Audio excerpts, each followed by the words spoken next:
Welcome to Forever Unbreakable, everybody. It's awesome to be back in the chair here. It's been a long hiatus. I purposely shut down the podcast while I deployed over to Afghanistan just to make sure that there was no chance of any compromising to operational security or anything like that. So got home, got to meet my daughter for the first time. So that was some very exciting time for me, and I wanted to be able to spend some time with her. So now that I've been home for about 2.5 months, it's time to kick it back off. And so tonight's episode, or depending on when you're listening to this, it could be the morning, evening, afternoon, who knows. But today's guest is a guest that I've had on the podcast a couple of times before, but he is hands down has the most unbreakable and remarkable story that I've ever heard.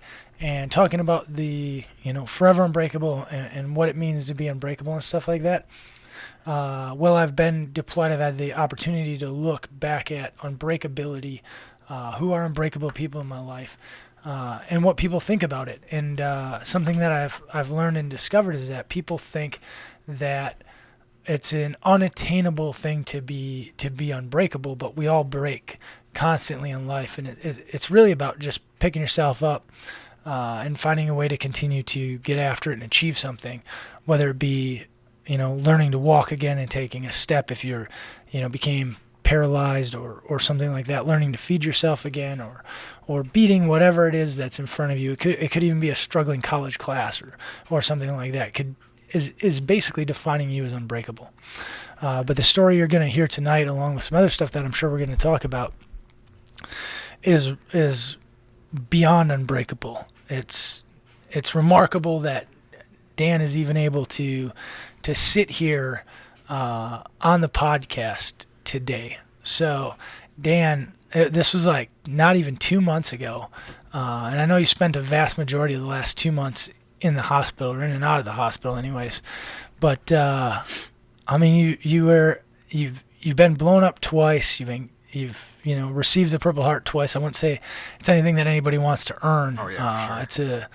It's something that is put upon you. But I mean, you've been to foreign war zones and fought in combat with the Ranger Regiment, and then to come back and go through the surgeries that you went through. Because how many surgeries were you through before you started contracting? Before I started contracting, it was like 84. Yeah. 85, somewhere around there. Yeah. I'm at like 92, 93 right now.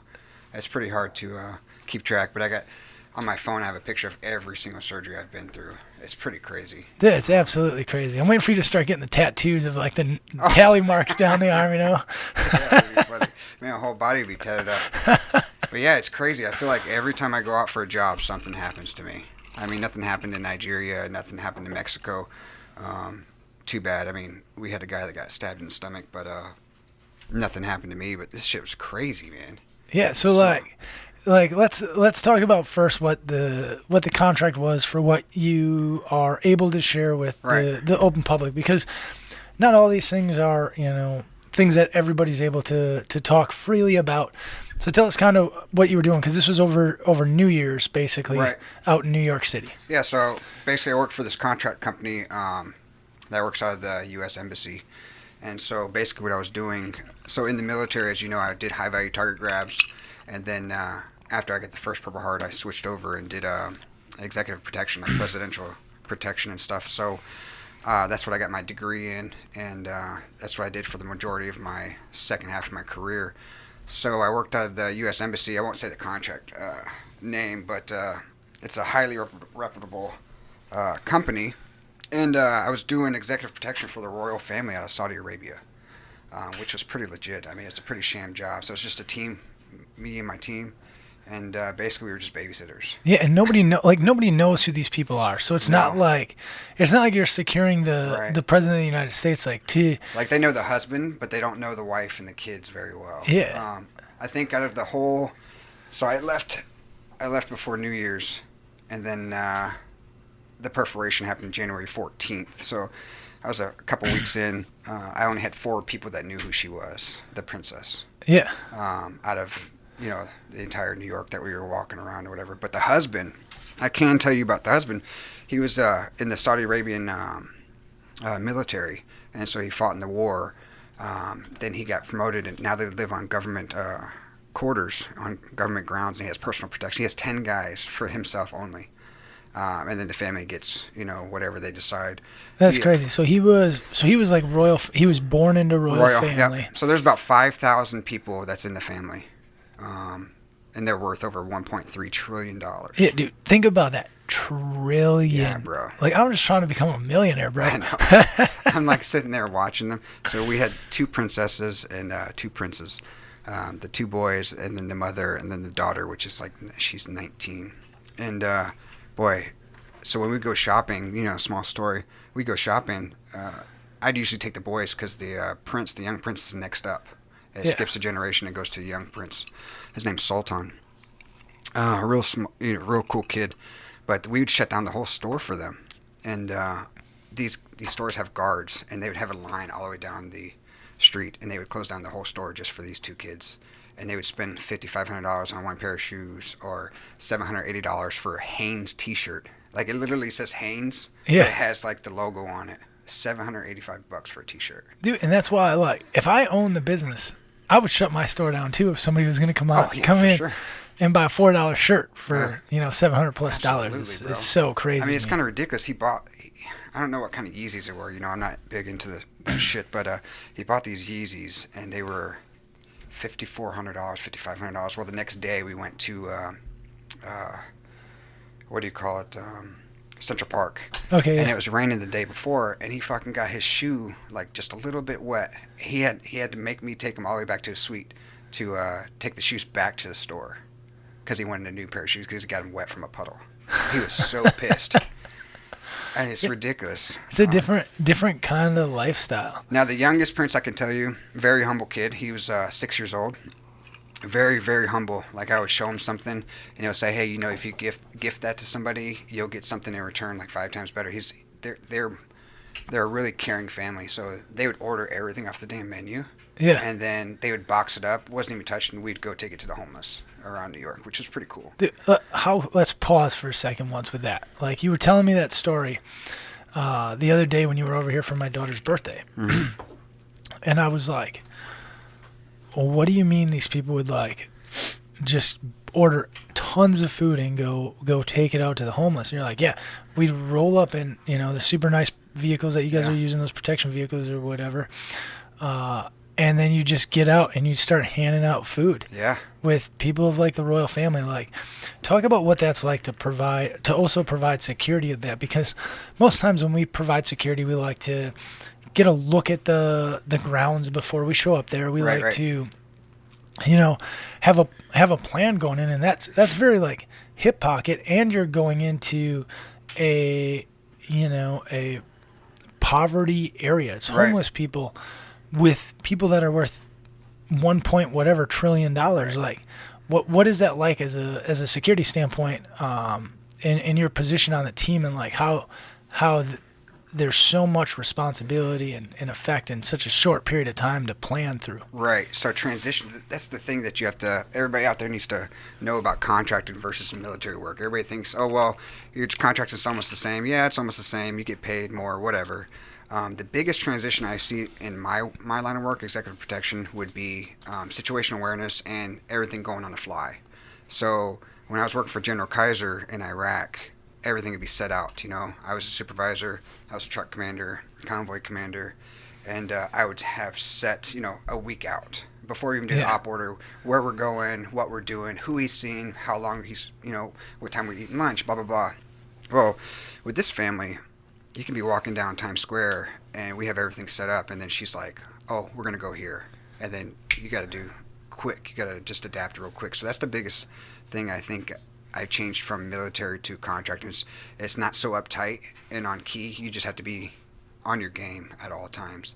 So the thing is, the cool thing about Sultan is we were driving in, well, most of the time it was up armored Escalades, and we had diplomatic badges all over the truck, all over the cars and everything, so everybody knew who we were.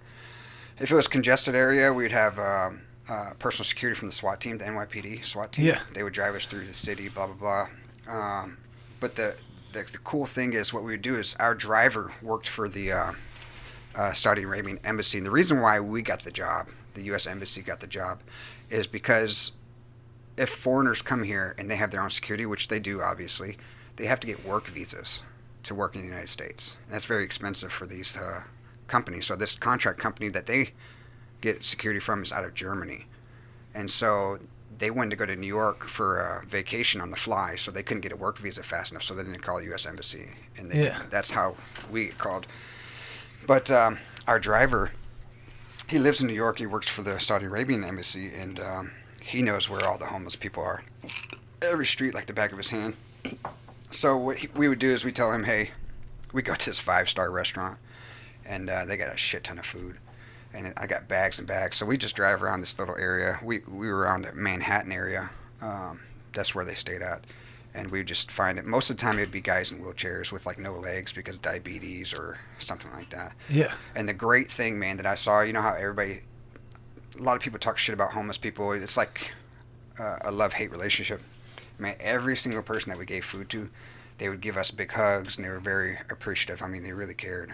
So that's probably the biggest change I've seen is the situational awareness, man. It's pretty crazy. But, yeah, so we worked at the embassy, and my main job was just to sit there and make sure the princess and the princess were good. So it's just like the military, too. Before I even went to New York, I was the supervisor of the team, and then I had a team leader that was underneath me, so I was supervisor, then I had a team leader. And then I had the driver and then the teams or whatever, or the whole team. And it wasn't a very big team. There was only 4 of them, so we only had, a small team. And what I did just like I did in the military. I just did everything ahead of time, the best I could, and then I would just adapt from there. And the good thing is I had people on my team that worked with me before from like the Mexican job and stuff. So we had good camaraderie already. So it worked out which is perfect. huge, because a part of the ability to adapt and adjust on the fly is you have to know each other and what each other is going to do, what their tendencies are, because you can tell, like, this guy is going to always, scan better than everybody else. Absolutely.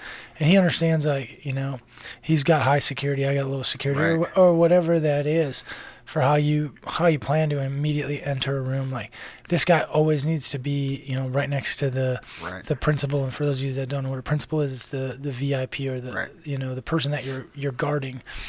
And so, like, this person knows to always enter the room before them, like, and they're on point with that, so that's who's going to be there.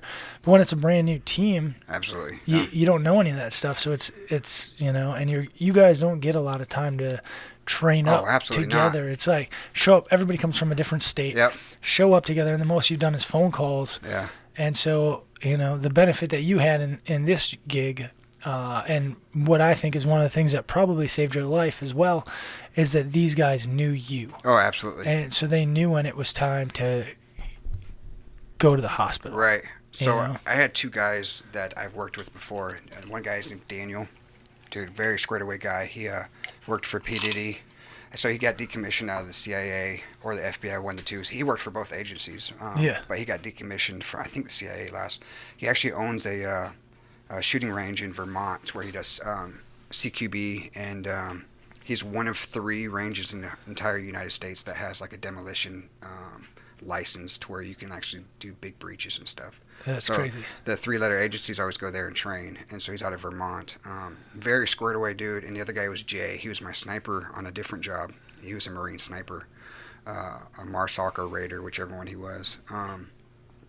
And he was a sniper, so I've worked with him on a couple of jobs beforehand. So the camaraderie was amazing. Like, Jay can look back at me because I was always next to the princess or the prince, whichever one, because I was running the whole team. So we had like instead of having like regular formations, like a diamond or a wedge or whatever that you have in the military, this is like a scattered formation that we have.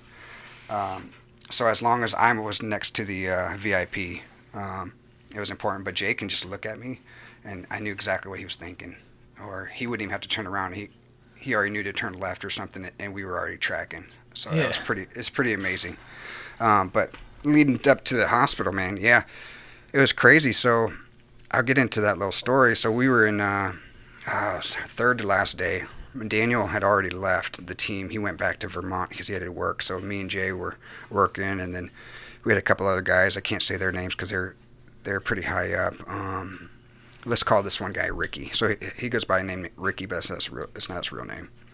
So I had Ricky and Jay working with me that day, and so we split up the families. The princesses went one way, and then the princes went another way. And so me and Jay split, and then Ricky obviously was in the convoy with the vehicles. And so, man, I was with both princesses, and we were in Times Square, and we were at the Starbucks right in Times Square. And I'll backtrack a little bit. So I got hit with shrapnel in my stomach this last time, 2011. Everybody knows that story. So I had shrapnel go through. And if you don't know the story, just turn back to episode 19, I think it is. And you get into the whole story. It's an hour-plus podcast going through, the incidents that led to the, 80 and now 90-plus surgeries. I think when we did that episode, I think you were at like 70-something surgeries. Yeah, something like that. So just crazy. But, yeah, so if you haven't watched that episode, go back to episode 19 after this, and it'll really paint a picture. Yeah. So I had shrapnel go through my entire body, but mostly into my stomach. And I was having complications. I had my gallbladder taken out. I had half my stomach removed. The rest is tied around my esophagus and diaphragm.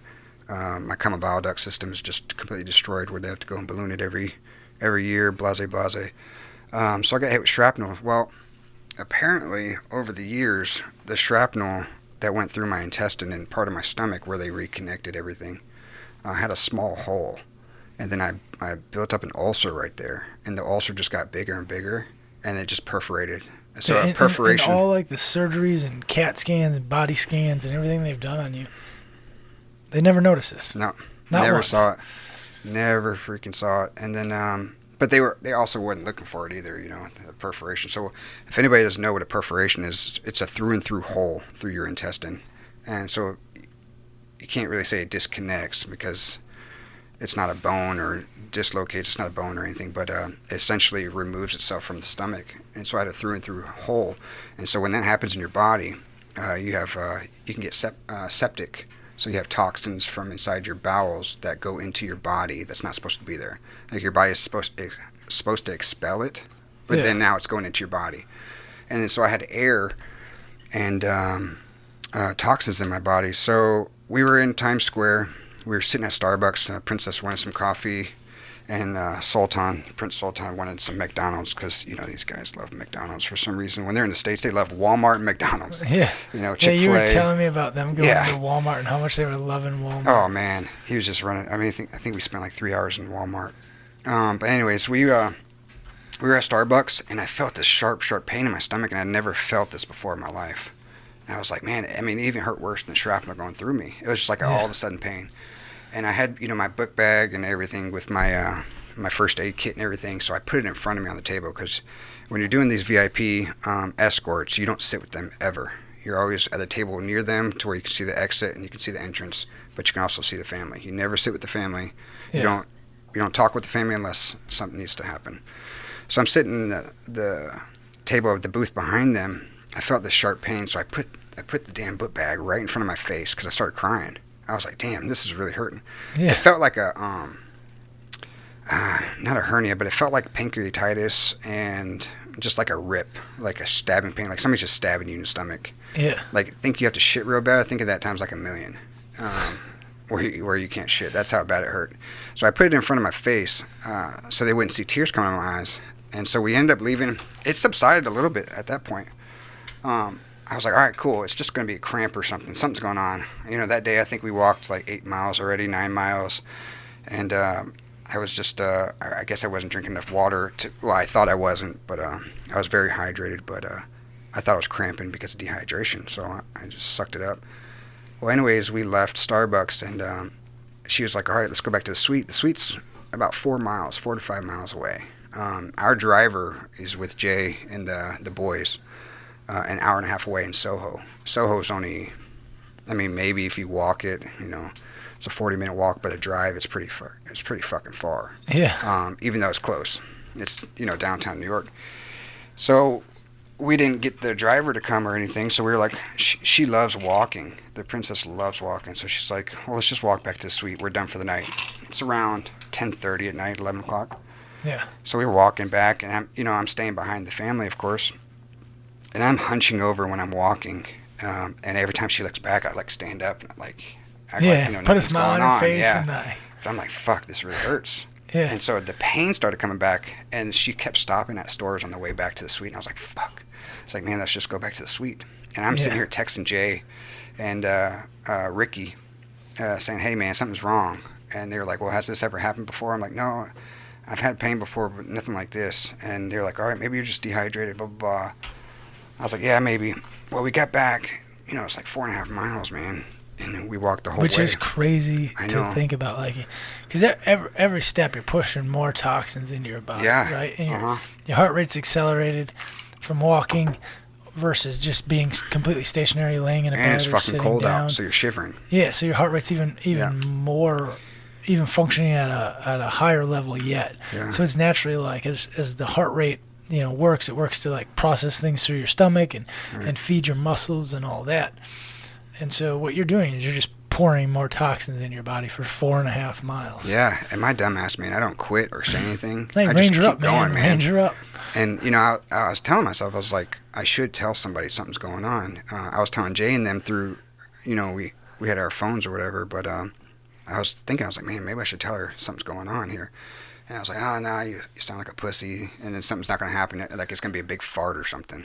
Yeah. So something stupid like that would be my luck. So I didn't say anything. We got all the way back to the suites, and I started gagging. And with this surgery where I got half my stomach taken out and the rest tied around my esophagus diaphragm, you can't throw up ever again. Like you can throw up like bile and like liquids, but you can't throw up solid foods anymore because it's tied around the esophagus diaphragm. It's so constricted you can't throw up anymore.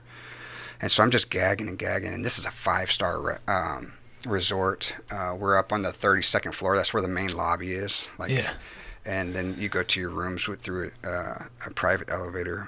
And so I was sitting around for like 30 minutes. She was just walking around on the 32nd floor. I'm like, man, fuck. Just go to your room and be done for the night. Die. She hasn't released me yet, because usually she'll be like, all right, 9 o'clock in the morning, we'll see you or whatever. So she finally tells me, and I call Ricky, and I was like, hey, man, where are the trucks at? I said, I need to ride back to my apartment because we had 1-bedroom apartments that were a couple blocks away, close to the resort. And they're like, oh, we're still in Soho. I said, we can get to you, but it'll be like an hour and a half, hour and 20 minutes. I was like, fuck, dude, I can't wait that long. So I walked from the resort to the apartment, and I'm fucking walking. Now, at this time, I'm holding my stomach, and I'm bent over.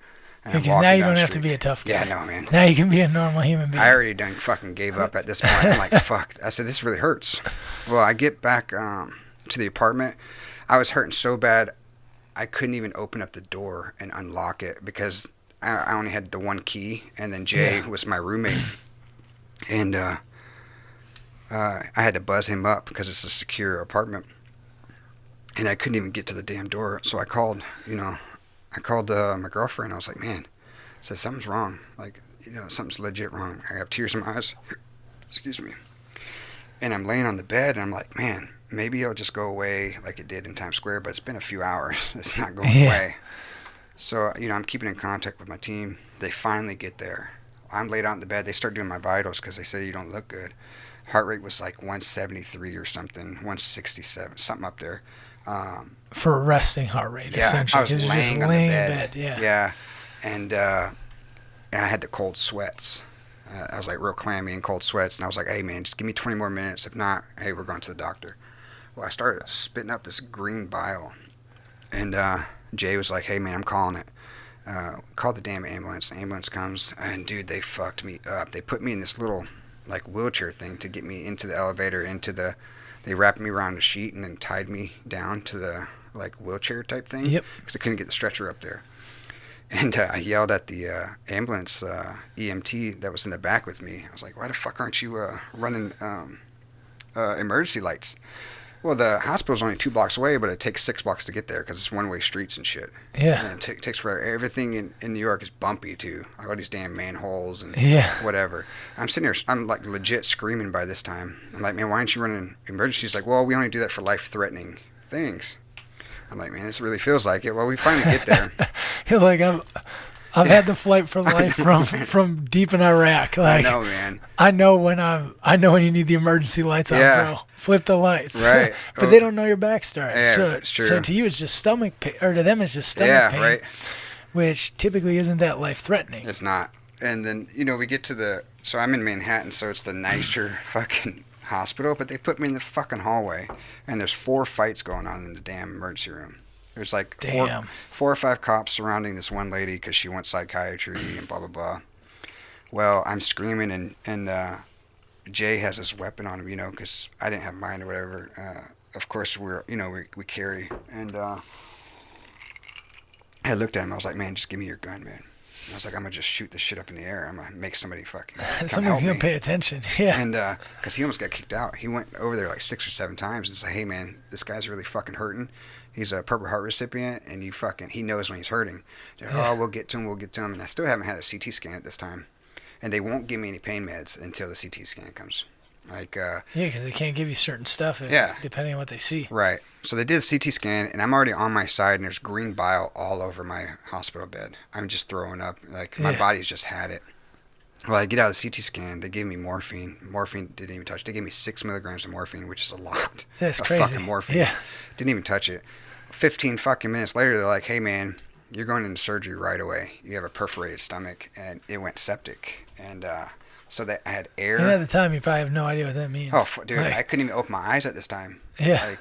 I don't remember what the emergency room looks like or anything. My eyes were closed the whole time. I couldn't even open them. I was in that much pain. And so they're like, yeah, it completely, separated, and you have toxins going out into your stomach, and you have air. You have a lot of air in there, because apparently a lot of air gets released when you have a hole like that. I'm like, all right, man, whatever. So we go up on whatever floor. I think it's like the 4th floor. And the surgeon comes right up to me and says, hey, man, I'm sorry they didn't give you pain meds, blah, blah, blah. We're going to hook you up right now. They gave me fentanyl, Dilaudid, and some Versed, man. Didn't even touch me. And Versed supposed to give you conscious sedation to where you don't even know what the fuck's going on. That's what they do. Shit. That's what they give you for, when you have things go down your throat, like an ERCP or something, or EGD. Yeah, so you don't even remember it, but, dude, it didn't do shit. So I went into surgery right then, and they cut me from underneath my chest all the way down past my belly button. Yeah, for those of you, I'm not going to overlay the pictures onto the video, so that if you don't want to see it, you don't have to. But if you go on to Dan's Instagram, you can see that. Daniel.Prigge. Yeah, and Prigge. So you'll be able to see that stuff, and you can send him a message if you want to ask him about it, or you want him to send you more pictures, and I know Dan will do that. I know that there's some stuff he doesn't put up, you put up with the privacy thing where you got to click on it to be able to view it, because you took some pictures of it right after the surgery, and it was gruesome as fuck. I was like, Dan was like, dude, come visit me in the hospital. I was like, yeah, bro, we'll talk soon. That's pretty funny, man. It was legitimately stomach. Yeah. Completely open. So they chest stapled, bone down to the belly button. Yeah, they stapled me up, and the reason why I was cut open like that again at the bottom by the belly button is because when I woke up in the hospital in New York, I had an internal bleeding. And so they had to undo 4 staples, and then they stuck gauze down in there to stop the bleeding. It was squirting out every time she let go, and they had to give me 3 pints of blood transfusion. I was like, holy fuck. All right, put this back together. They put me in surgery again, and I was like, put the shit back together. They just left it open. They're like, well, we can't close it up because it's already open. It's already exposed to the air. You'll get an infection if we close it up.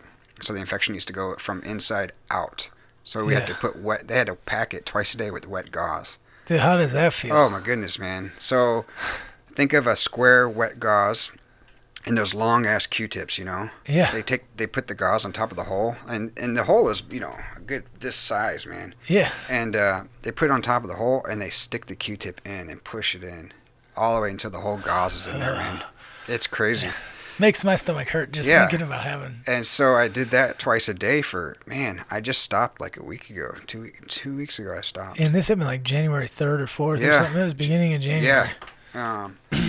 And so they, they put me in that surgery to stop the bleeding. They found it. They gave me 3 pints of blood. So I stayed in New York for a couple weeks. Well, fuck. I got to Green Bay, flew in, more fucking complications. I had to get another blood transfusion, and I went in for another surgery. And then they found it, fixed it, blah, blah, blah. And come to find out now, that ulcer is still there, so that needs to be removed. And they want to put a feeding tube into my stomach to where when I'm having problems eating, because it's a big injury. And whenever I have problems eating, I'll use the feeding tube that's sticking out of my stomach, and the other times I'll eat through my mouth. So that's where I'm at right now. Like, I'll be down in Milwaukee on the 24th for another, it's like an EGD where they put you to sleep. They put the camera down your mouth. Essentially what they're looking for is make sure that there's no more scar tissue that's completely built up that's going to hinder the next surgery, which is March 4th. So they're going to go look at it, because if they do surgery too early, then it can hurt me worse, because it needs to be healed a little bit to do the surgery. So that's my that's basically the story of what happened. So one of the questions that I've had, and I hear other people have, and ask, and I see it asked and stuff like that, is like, so your second Purple Heart was from an incident in 2011, right? Yeah, the day after Bin Laden was killed, so May 3rd. It's 9 years later, essentially. Right. And you're still going through surgeries that are all every one of them effects from the battlefield. Like, yeah. What is it like to look back 9 years and know that, like, as we say, like, when you leave war, like, life has always changed forever. Absolutely.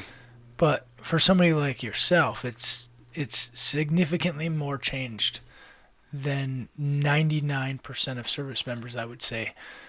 Like, yeah, I mean, like, what is it like to look back at those last 9 years and know that, like, you're still not out of the water and clear from a single second? Because an IED blast is 1 second of time. Right.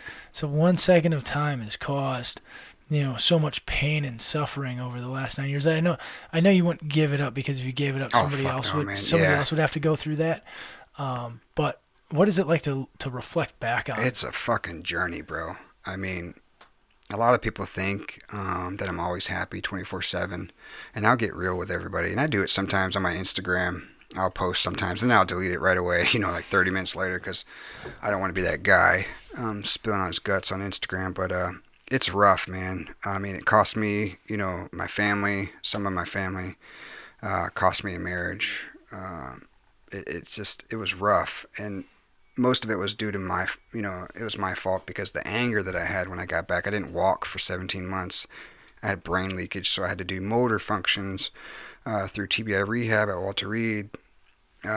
It's just a damn journey. When I look back, I really am proud of myself. And I mean, there are definitely big bumps in the road, but overall picture, I'm proud of what I've been through, and I wouldn't change it for anything. And not just because, hey, I made it through, whatever. It's because the pride I have in those guys. I mean, those guys, like, my driver lost his leg, and I don't want him to lose his leg with somebody else besides me.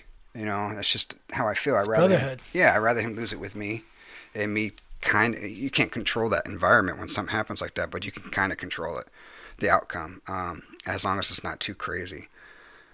So I'm very proud. I would change a couple things, but the overall picture, I'm pretty proud. But what people don't know is, I mean, there's rough times, even now. A couple nights ago, I just sat in the truck. I left the house and I went for a drive, and I just sat in the truck. I called you, remember? Yeah. I was like, hey man, why don't you come over?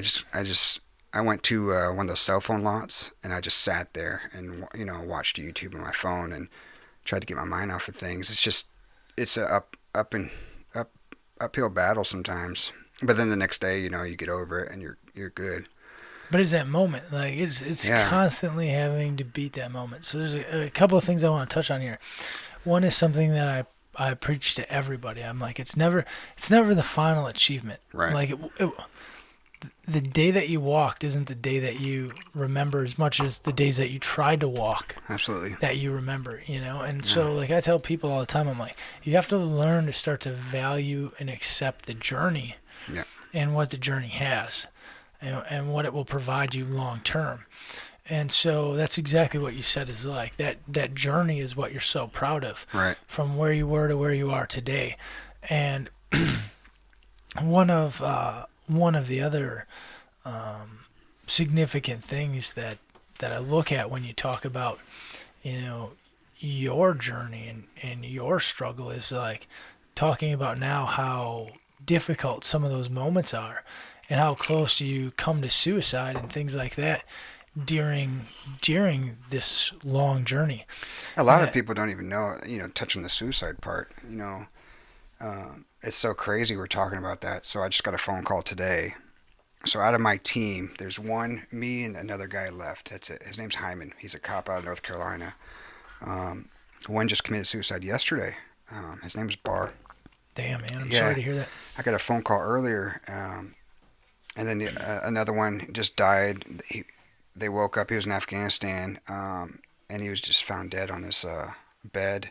And then the other two got killed in Afghanistan in combat. But when the thing I don't tell people a lot, this you'll hear it first here. Jason's been on the podcast, so everybody knows who Jason is. I went through a real bad time. You were deployed, and you remember when I had those seizures? Yeah. It was right before then. I was taking, I'm on pain pills a lot. I can't live without them. Some days I can go without them, or 8 hours, which is an achievement for me because I have a lot of pain. Yeah, it's huge. And I don't take them for recreation like a lot of people get used to. I take them when I do have pain, and because I don't have that mindset to where I get addicted to something. I don't have that type of personality, so I can stop it. But Jason actually saved me. I don't know if he ever told you the story, but he actually came to my store and sat me down. I was like, "Hey, man, you're at the edge," and I was taking a lot of pain pills, man, because I was trying to hide all my feelings and everything. And I had nobody around me. I was going through divorce. Family have left me. I just lost my dog. My favorite dog, Lucy, of 13 years. Had to put her down because her jaw broke from jaw cancer and all this stuff. So Jason really pulled me out of the slumps. He sat me down at my store and he was like, "Hey, man, you're going to go down this fucking path and it's not going to be good," because, he's had some buddies that committed suicide. And I wasn't trying to commit suicide. I wasn't even thinking about it, but I was hurting myself without knowing it. You know what I mean? Yeah, exactly. I was just hurting. And then I think things happen so crazy in the world. Like a wake up call happened a week later. I had that big seizure in my store, and that got me back, back on track. It was a seizure that almost killed me.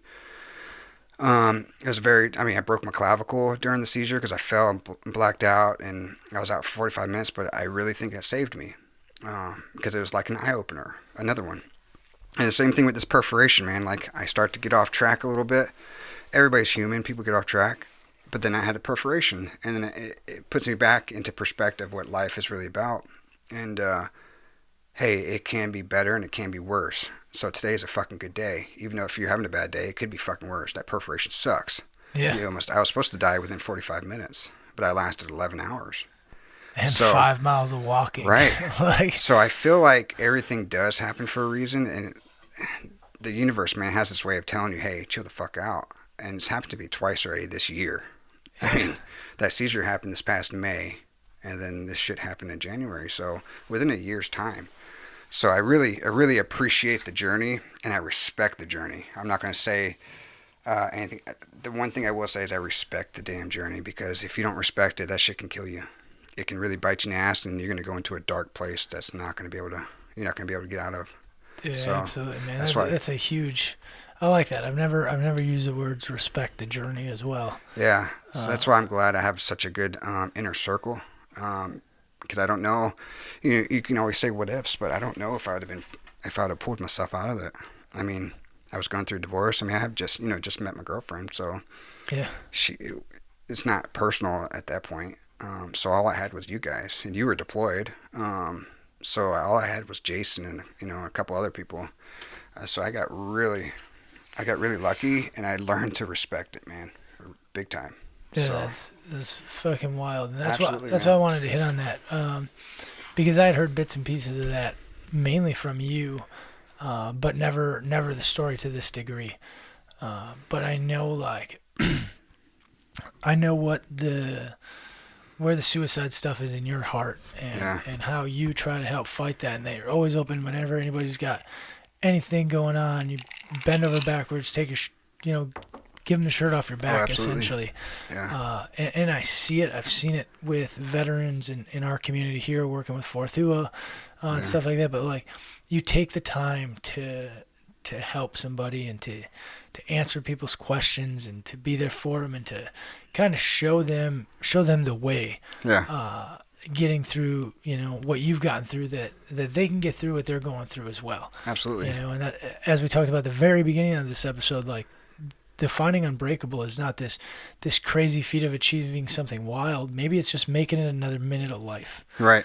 As you've had to do a couple of times through the physical stuff as well as the emotional stuff, is just like, I just gotta make it another minute and get to tomorrow. Right. And and one of the things that I don't want to forget to share, but people are going to have the opportunity, if they want, here to come listen to you speak and share, your full story from the very beginning to now. Because I know you do some of the speaking engagements as well, but you've got one coming up. Talk about your next time you'll be speaking as of now. Here in Green Bay, the next one will be April 18th at UWGB. There's a veterans foundation, or something UWGB does. It's a pig roast also. Nice. So I'm the honorary speaker. I did it last year. It was a really good turnout. I think we had like 350 people. That's awesome. It was a really good turnout. If you want some info, I don't have all the details, but I know it's April 18th, and just shoot me a DM on Instagram. But the thing I wanted to touch on the journey or whatever, the number one thing that I get that I want to reiterate with everybody is, no matter what you're going through, it doesn't matter how big or small, it's still something to you. You know what I mean? So I get a lot of people that write me and they say, oh, I read your story online. I Googled your name, or I read a story, and I don't even know why I'm telling you this, because you've been through so much. So mine, I feel like a piece of shit because I stubbed my toe or whatever it is. The one thing I always tell people is, does not fucking matter how big or small it is. Something big to me might be something small to you, and vice versa. So don't ever be afraid to come out and say, hey, this is a problem, because that's what I did. I kept it, in the dark, and I was almost too late. So it does not matter how big or small, because if it means something to you, it means something to me. So 100%, man. There's zero way to say it any better than that. Yeah, I can't stand when people say, oh, well, you've been through so much worse. No, I haven't, because I'm not going through what you're going through. Exactly. And it's impossible to put ourselves in your shoes. Like, people always say, put yourself in that person's shoes. Right. And I'm like, you can't. Yeah. You can't, because we all have different degrees that we can handle. Different mindsets, different everything. Yeah. So just everybody, if you don't get anything from this whole podcast, the message is, it matters. What you're feeling fucking matters. And it matters to me. It matters to you. It matters to everybody that cares. And that's why you surround yourself with the great people, the great inner circle like I have, or like you have. It's because those people actually care. Like, if you come to me tomorrow and you said your pinky hurts, dude, I'm gonna care about that pinky just as much as I care about anything else. And because if it means something to you to say it to me, then that's important. Yeah, like, absolutely, exactly, man. It's so important. But yeah, that's the story. I'm gonna chill out with the contracting for a little while. I got another surgery coming up. We got a couple of them. I'm gonna stay around here. A good buddy of mine, Alex, at 104010 Fitness, out of Chicago. So he opened up a gym, and it's to help veterans. He put my name on the barbells and on the walls. So like you get to go in there and work out and have my name on the barbell, and it shows you motivation. It's like, hey, look, Dan's on this barbell. I'm gonna push one more rep. Dude, especially knowing the story, like I think it's such a cool idea, because he's got some names of some veterans that, like, Kyle Carpenter, myself. He's got some really good names. Dude, if you read the story behind any one of the names that's on the wall or on a barbell or anywhere in the gym, it's these veterans that should not be here today. Absolutely. That we are so lucky to have still be, alive and breathing and able and willing to share their story and share their struggles. Absolutely. Because it's not easy it's super easy to talk about when life is great and perfect and sunny. But it is difficult to talk about the hard, depressing, dark spots in life, and I think that is super important. It's what I love about the podcast is I get to hear what people's greatest struggle is, and I have the fortunate honor to be the one who gets to ask the questions, because I know that there's listeners out there that have messaged me after and they're like, man, I wish you could ask this question. I'm like, well, if I have them back on, I'll ask those questions. And that's why I brought up some of the questions I brought up tonight. Was because those are things that people have sent me in the past, and I'm like, well, I know Dan's coming back on, so I'm not gonna send these to him right away. I mean, that's a great point that you made. Even me, 90-something surgeries, I'm still trying to figure out how to open up and tell people. I mean, look, it's been 9 years, and I'm just now. That's the first time I've ever told anybody I was struggling like that. I have never told anybody. Besides Jason knew, because he saw it happening in front of his eyes. That's the first time. I'm still even learning. So if you don't get anything from this, I mean, just open up, talk to somebody that cares. I promise you, you're not a loser. You're not a pussy. You're none of that stuff. Trust me. You're more a man or female than the majority of people if you're willing to talk about it. Absolutely. And it's not, as we talk about, like, with all the political stuff and, like, the softer, community that we're building and stuff like that. Some of it is softerness, but for the most part, there are some great things coming out of it. And one of those is that we're finally speaking up about the way that we actually feel. Yeah, and when somebody speaks up, who knows?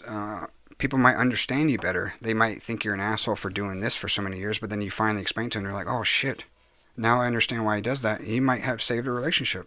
Yeah. I mean, I look back and I'm like, man, maybe I might have had a relationship with my family if I would have just opened up and said something, instead of keeping it bottled in and just doing whatever. So there's always a lesson to be learned. And the good thing is to look at other people and learn from them, and then just move forward. Just like your parents say when you're a kid, you're going to learn, you'll learn your lesson one day. You'll know when you're my age, you'll get it. So just do it that way. So, but yeah. So as we talk about the future now, you're going to take a little break from contracting for a while.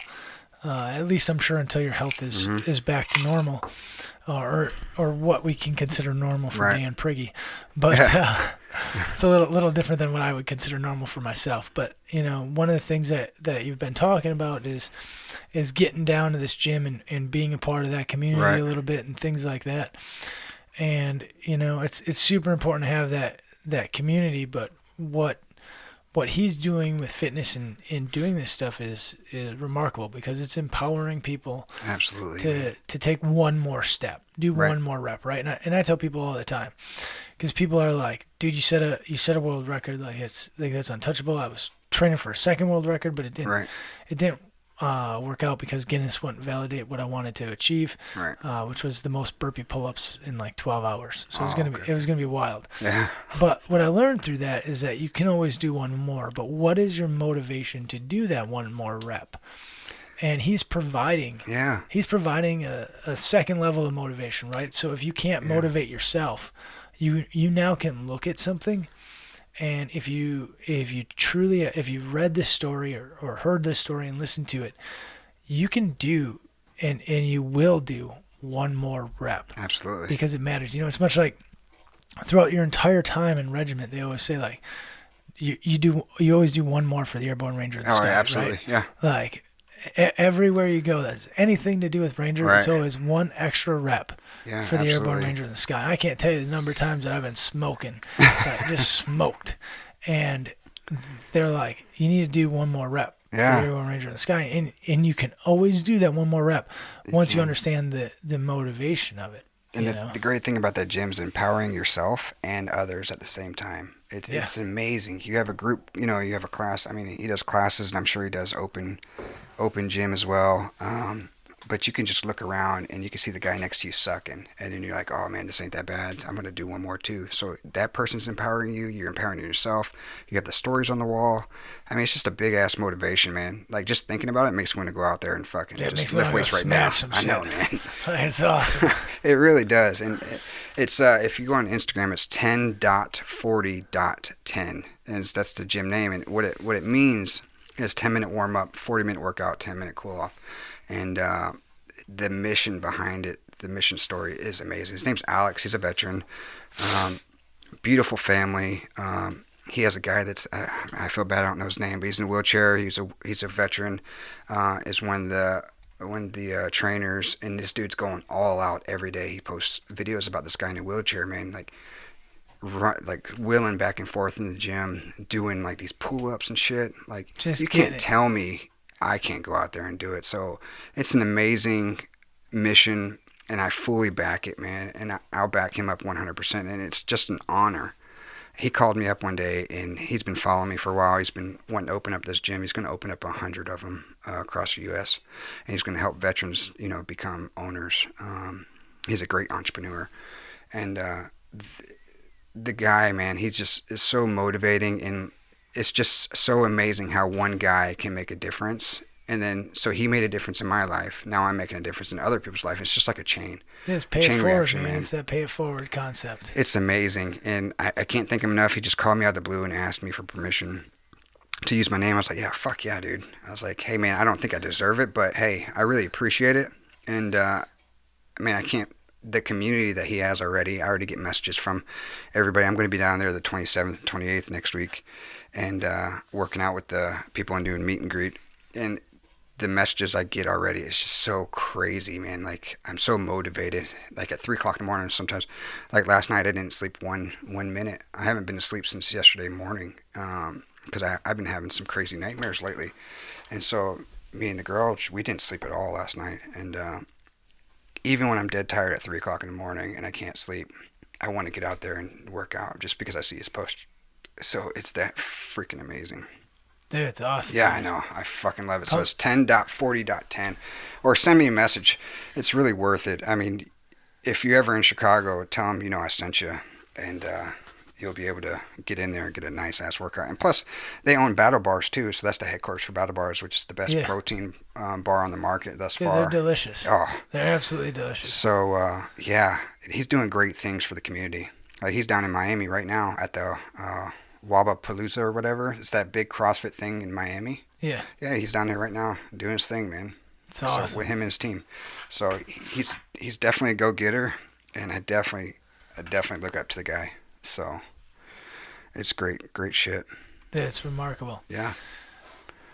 What an awesome just what a remarkable story from everything, from like your story to what he is doing with the gym and what he's done with Battle Bars and what he continues to give back to the community. And at some point I'm gonna take a ride down there with Dan. We're gonna bring the portable podcast and we're sure gonna interview him down there and absolutely, and talk about how he got to where he got to. Yeah. Because I think that that's a important and critical thing that we all hear, is like his story of building that and how he is focused on giving back. And one of the things, I read a ton of books. Yeah. And one of the things that I read whenever I read books about financial success and just success in life, one of the things that they always hit on is giving back. Like, well, what are you doing to give back? Are you giving back financially? Are you giving back with time? Right? And so they always talk about this. And he's somebody who is just another example of success through doing. He does it all. Like, if awesome. If you don't have much money out there and you feel bad that you can't give back financially, trust me, we get it. Not everybody has the financial means to do that, but you can give back emotionally. Just sending me a message. I have multiple people. I have thousands of followers, and I get messages every day, just saying, hey, you motivate me, or I needed that post that you did this morning. You really helped me out. I mean, that means more to me than a $50,000 check that you're giving to somebody for a gym. I mean, that goes a long way. So if you can't do it financially, it's fine. It's not a big problem. Message somebody you think needs some help, and it will help them. It's an amazing thing how, as a community, we can come together and become one. How much stronger we are mentally and physically. So I really back his mission. Same thing with Fourth Hua, man. Fourth Hua is on its way to some great things, and I really want to be a part of Fourth Hua. So you are a part, man. Yeah, I really want to get into that scene too here locally. So it's great things are coming, man. I love it. They constantly are, and it's a part of what we talked about earlier. Right. Like surrounding yourself with the right people. Yeah. And as long as you're surrounding yourself with the right people, you're always going to continue to grow and continue to see more and more success. Absolutely. And so it's awesome, man. And I tell you what I've been through, It sucks. It sucks ass. But I tell you what, it feels so good to be at rock bottom and on my deathbed and then be here today. Yeah. It's the best feeling in the world. It's the best high you can get. They'd be climbing the mountain, man. I tell you what, man. I've never done a drug in my life, but I bet you if it feels like this, it's amazing. Yeah. So, Yeah. But I really, really embrace it, and I love it. I can't wait to see what's coming in the future, but I also do want to take my time and really embrace it. Really enjoy it. I don't want it to go by too fast and then say, what if? So I really want to take this time to really just do everything I can for anybody. Whether it's speaking or helping somebody, or if somebody messages me and they're local, or if I'm traveling, like I'll be in Maryland with Don Shipley, hunting and stuff like that. If I'm in the area and you message me, I'll definitely go out and be with you. There's a guy in New York that saw me that was in New York. He's a veteran. He shot me a message and I took him out to dinner out in New York in Times Square. Just because he sent me a message, he wanted to meet me and take pictures and get my autograph or whatever. Yeah. And I took him out to dinner. It was a great dinner. It was just one-on-one. He was there on vacation with his family. And I learned a lot about him. He learned a lot about me. And, when I do these things, I get personal with people. And I really dive into my feelings and stuff. And that's the great thing that you can do is open up to somebody, and because you can help that other person. And it's amazing. And that's what I want to stress to people is you don't have to know you. Yeah. You don't have to know me. Right. Just send a message and just... Yeah. If you need somebody to talk to, we are here. Absolutely. We're here as people to talk to you. Even if you don't want me to say a damn word, I'll sit there and listen. I'll look at you, and I'll just listen. It doesn't matter. I really care about everybody. And before then, I was a gun ho ranger. I was like, oh, do this, do that, jump out. All crazy. But I really learned to sit back and relax and take it as it goes, and really care about people. Because you don't know how bad of a day somebody's having. You can be in Walmart, you accidentally bump into somebody, and you say, "Hey, watch out, shithead," or something, or you say, "Excuse me, hope you have a good day," or something. You might have made their day. Yeah, exactly. You could have stopped them from committing suicide. Yeah, I tell people you've got two choices, right? You've always got the right choice and the wrong choice, Yeah. and you've got a million choices every day. But you're either going to make the right choice or the wrong choice in every single choice that you make. And so if you take the second to focus before the words come out of your mouth, you will start to make the right choices. Absolutely. And you will start to reap the benefits of those choices over and over and over again. Oh, for sure, man. And dude, it's so much fun when you go home at the end of the day and you know that you made a ton of right choices. Yeah. Some of them take more time and they're harder. Yeah, for sure. But they're the right thing. It's being genuine, honest with yourself more than anything else. Yeah. That's a big thing, man. I'm glad you said that. I mean, being honest with yourself is so important. You don't want to, I see people get wrapped up in social media. I don't have Facebook or anything. I only have an Instagram because of sponsors and stuff. But I see people on there, and they act like they're living their best life. And what they're doing is they're lying to themselves. Yeah. Nobody every day, 24/7, is having the best life. I'm sorry. Everybody has problems. Just be true with yourself. You don't have to post it all over the internet, but be real with yourself. Yeah. Sit back and maybe not post that one fake ass picture of you having, Mai Tais at the pool or something because you're down in the basement crying or whatever it is. Just be true to yourself. And I mean, maybe jump on a podcast like this or Jocko's or Dakota Myers, somebody, and really learn, because Dakota Meyer and me and him are going to be doing a podcast. We've been pretty busy because I was contracting, and he's been doing his thing with his pilot license. But we're going to do a podcast together. We've been texting back and forth.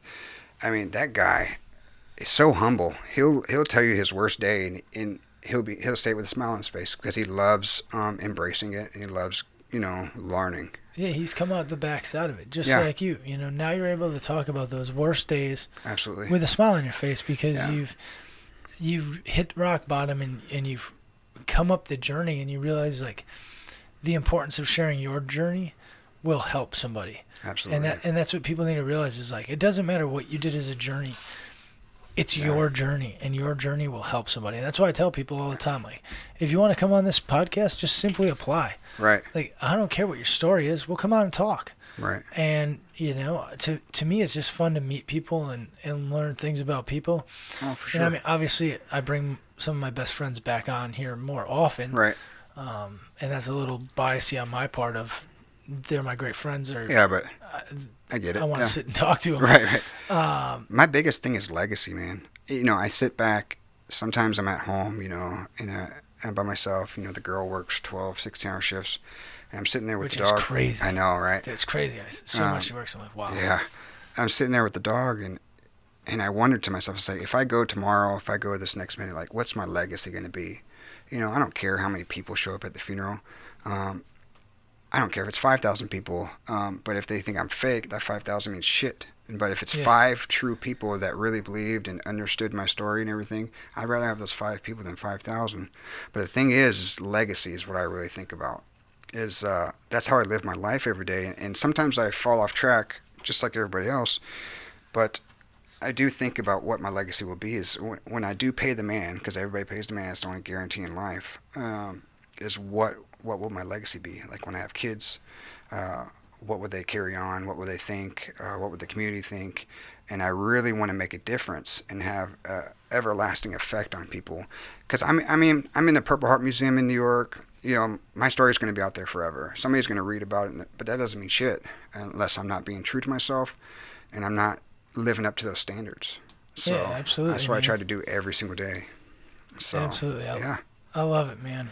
Well, Yeah. we'll wrap this up. And Dan will be back again. Yeah, obviously. for sure. Everybody, I think, knows that. And Dan's got some people now that he knows in the local community that him and I will get on the podcast and we'll interview together. Yeah. And get their story. I'm super excited about bringing some of that stuff here, where I won't be the only host, but we'll be working it together. Absolutely, man. But anyways, I hope everybody has a great day. And again, if you need something, anything at all, reach out to us. Dan and I are here for anybody and everybody who needs anything that we can help with. So hope you guys all have a great day. Thanks for tuning in, and remember to stay unbreakable. We're out.